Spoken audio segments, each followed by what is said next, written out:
Her goal is to make Nevada the next destination for beer travelers. Wyndee Forrest, president of the Nevada Craft Brewers Association, joins us this week for Nevada Week in person.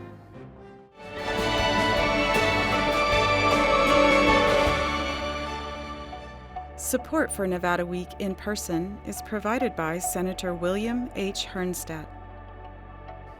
Welcome to Nevada Week in person. I'm Amber Renee Dixon. After graduating from UNLV, she and her husband took a trip to Europe where their experiences inspired them to open a local brewery similar to those they saw while traveling abroad. In 2014, they opened Craft House Brewery in Henderson and later another tasting room in downtown Las Vegas's Art District. Now, the leader of the Nevada Craft Brewers Association, Wyndee Forrest, thank you for joining us for Nevada Week in person. Thanks for having me. So prior to becoming president of the Nevada Craft Brewers Association, you lobbied at the city level for some licensing changes for breweries. What changes did you help bring about? Well, when we went to the city of Henderson and we explained our business model, which is very commonly found in all the beer-centric cities, San Diego, Portland, Denver, they didn't quite understand it because nobody had opened the type of business model that we were looking to open.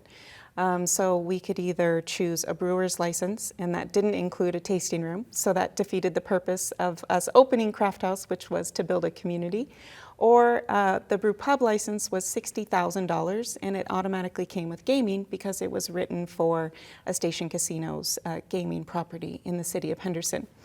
And I said, well, we don't want gaming. That'll defeat the purpose of us building a community if people are zoned out in gaming. And they said, oh no, you don't have to have it, but you just have to pay for it. So that didn't really make a lot of sense. And as a point of perspective, this license in San Diego County is $1,000. Wow, compared to $60,000 Correct. here if you were to have gaming, but you didn't want it. Correct. So we were fortunate at that time. There was a new person who came into licensing, Lana Hammond, and she was really open to reevaluating the licensing and how it applied to craft beer and breweries within the city of Henderson. So that was a long journey.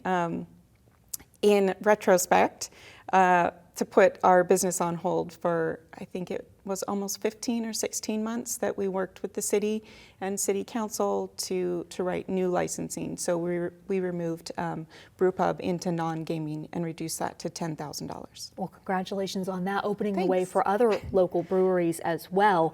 You were named the president of the Nevada Craft Brewers Association in early 2021. What was that first legislative session like for you? We did not attend 2021 legislative session.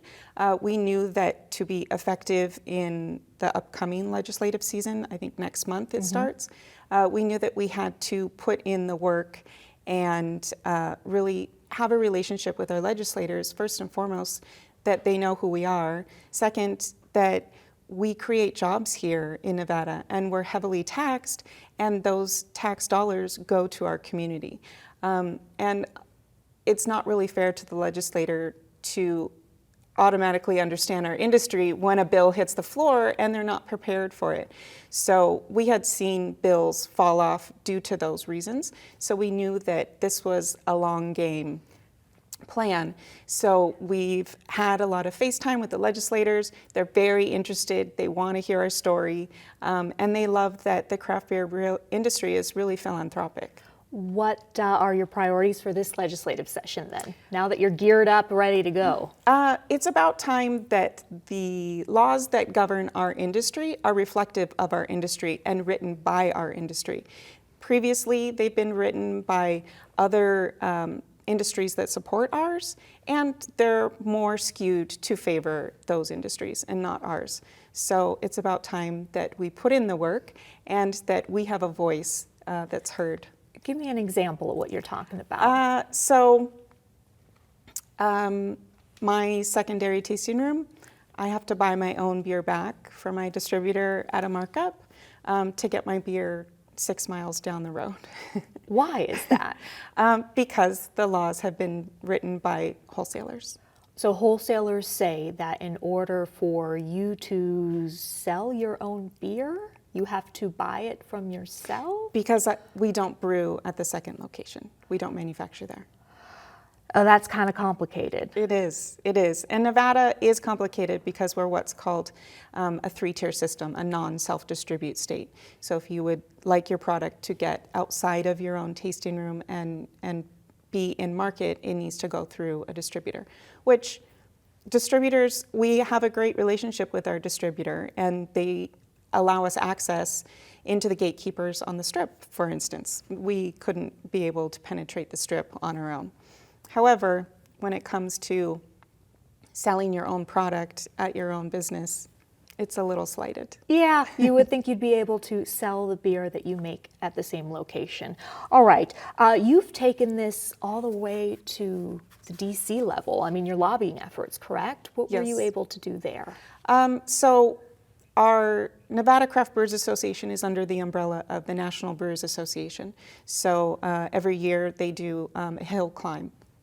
So I went and represented Nevada, and we met with all of our senators and Congress members, and to really just, again, tell our story, tell our business, and make it personal so that when bills or legislation comes across their desk, they can think, oh yeah, I met a brewery owner, and they are making a difference.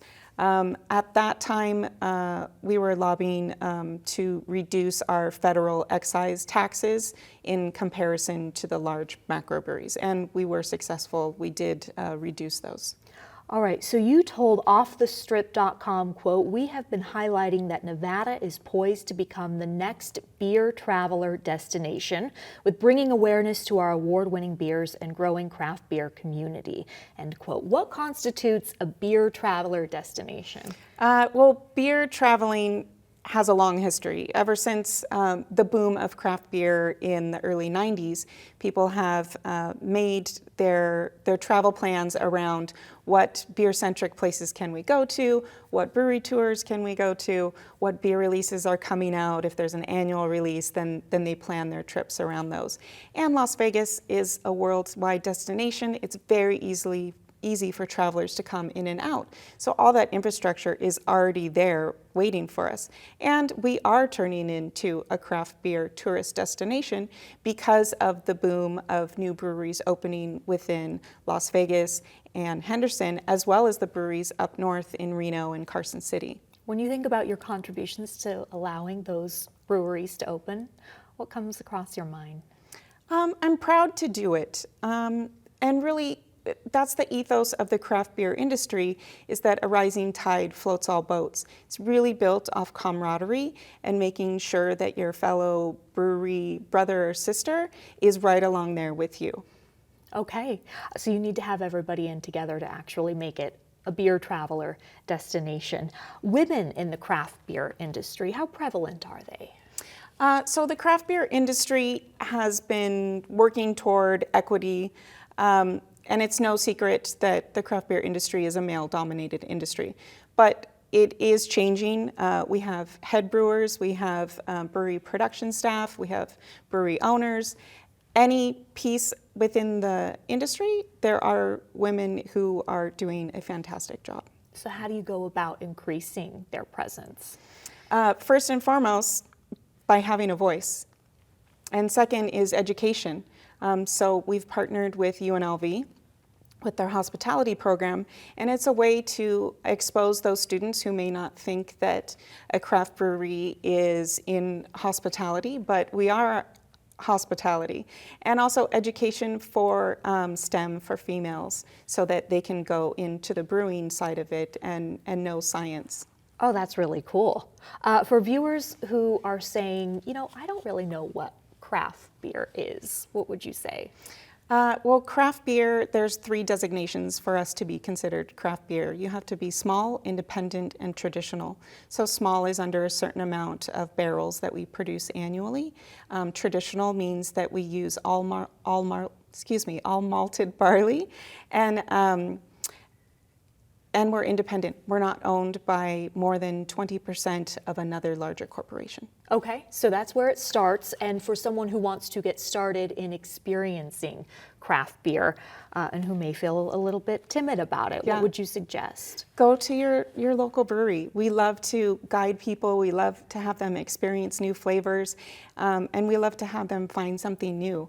And again, the craft beer industry is built on camaraderie and building community, and that goes with our guests. Yeah, you need to have people there that are willing to instruct and to make you feel comfortable in the process. What do you tell people who say, you know, I'm fine with just my Bud Light or my Coors Light or my cheap beer? It's fine. People like what they like. Craft breweries don't make enough beer to please all the beer drinkers. And if they want to expand and if they want to try something new, then that's up to them. We don't force it on anybody. However, they should know that there's an option. They should know that there's a brewery around them that is making something of high quality and that they're probably their neighbor, and it supports their community. And odds are they might find something similar but higher quality, correct? Yeah. How do you know it's higher quality? Can you taste it? Yes, everything is handmade in a craft brewery. There's not a lot of automation, and our brewers are always educating themselves, whether it's going to conferences or listening to podcasts. They're always trying to improve. Your favorite beer is? Anything Nevada. Anything Nevada. So you like from the dark all the way to the light? Yes. My go-to typically is a Pilsner because it's bright and light and refreshing. And it shows the craftsmanship of the brewer if they can execute a clean, crisp Pilsner. And you talk about Nevada beers in general. I'm wondering if there's a difference between, because you have spoken about wanting to unite the northern and southern Nevada brewery scene. Is there a difference in issues that each face? Not on the state level, because that's what we're representing on the state level. They do have home court advantage when it comes to legislative season, but we use that to our advantage.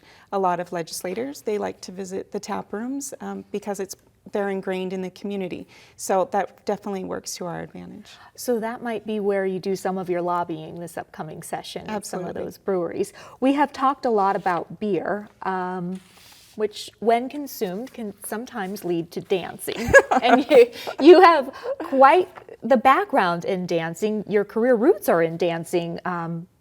Sacramento Kings cheerleader, dancing at the parades at Disneyland. It goes on. Are you still involved in dance in any way? I am not.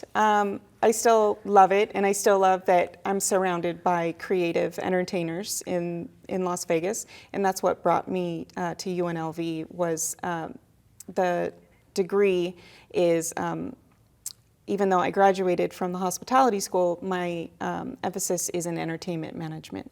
So I still wanted to stay within the entertainment industry. I just didn't want to have to audition every 6 months for a new job. How has that impacted your breweries? I mean, is there entertainment at your breweries? Is there dancing at your breweries? Absolutely. I see a correlation between the beer tender is on stage and really is a performer, just like a performer is dancing or singing on stage. It can be intimidating for people who've never been a beer tender before, but it is definitely similar to having a performance. You're on stage, everybody's eyes are on you, and I look for people who are comfortable in that role. Wyndee Forrest, thank you so much for joining Nevada Week in Person. For more Nevada Week in Person, go to vegaspbs.org/Nevada Week.